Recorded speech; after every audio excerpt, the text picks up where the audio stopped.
এই তোরা ঠিকঠাক মাল জায়গা মতন পৌঁছায় দিবি। আচ্ছা ঠিক আছে বস। বস আপনি টেনশন করেন না তো, মাল জায়গা মতন পৌঁছে যাবে। পুলিশ যাতে কিছুতেই বুঝতে না পারে। ভাই পিচ্ছি রানা না মালের চালান দিতেছে, পুলিশরা জানায় দিলে কেমন হয় ভাই?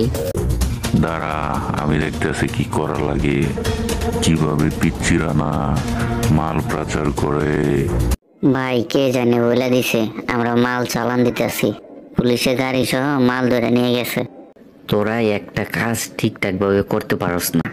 ভাই সব কিছু ঠিকঠাক ভাবে নিয়ে যাইতেছিলাম, হঠাৎ করে কই থেকে যে পুলিশের গাড়ি আসলো, আইসারে মাল সহ গাড়ি ধরলো। যা খোঁজ লাগা কে আমার এই কাজটা করলো, আমার মাল সহ গাড়ি ধরায় দিল। আচ্ছা ঠিক আছে বস। দেশের মধ্যে সন্ত্রাস বইরে গেছে, প্রতিদিন এত মাল পাচার করে। আসসালামু আলাইকুম, ওসি সাহেব কেমন আছেন?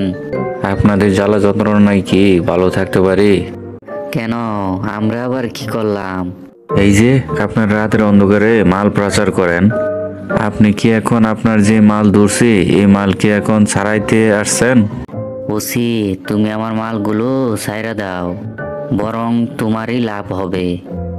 আর তোমারে আমি মাল পানি কিছু দিমু নে, আর যদি মাল পানি না নেও তারপরে এটাও পাইবা না। এখন বলো কত নিবা তুমি? আপনি আমাকে ঘুষ দিতে যাচ্ছেন? আমি ঘুষ খাই না, আর আমিও দেখি আপনি আমার কাছ থেকে কিভাবে মাল ছাড়াই আনেন। আপনাদের মতো লোকদের জন্য আজকে সমাজের এই অবস্থা। আচ্ছা ঠিক আছে, সোজা আঙ্গুলে ঘি না উঠলে আঙ্গুল তো বাঁকা করতেই হবে। কিরে, রানার মাল কি থানা থেকে সারাই আনছে? এই মাল রানা সারাই না আনতে পারলে রানার অবস্থা খারাপ।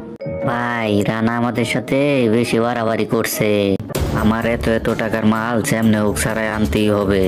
কি রানা, হঠাৎ করে তুমি আমার কাছে? কি খবর তোমার? তুমি তো এখন আমার সাথে দেখাই করো না, তোমার ব্যবসা কেমন চলতেছে? বিপদে পড়ে আপনার কাছে আসলাম, ওসি আমার ট্রাক সহ মাল আটকা দিয়েছে। আপনি যদি আমার মালগুলো ছাড়াই দেওয়ার ব্যবস্থা করতেন, আপনারা খুশি করার লাগে মাল পানি যা দেওয়া লাগে আমি দেবো, সমস্যা নাই। আপনি শুধু আমার মালগুলো থানা থেকে ছাড়ানোর ব্যবস্থা করেন। আচ্ছা ঠিক আছে, আমি দেখতেছি কি করা যায়। তুমি যখন এত করে বলতেছো, শুনলাম একটা কথা, ডিপ জলে বলে তোমার মাল ধরায় দিছে থানায়। টিপ জল তোরে আমি দেখে নিমু সময় মতো। তুই আমার মালগুলা পুলিশের কাছে ধরাই দিছস। ভাই আপনি আমার ব্যাপারটা দেখেন, আমি আজকে উঠি।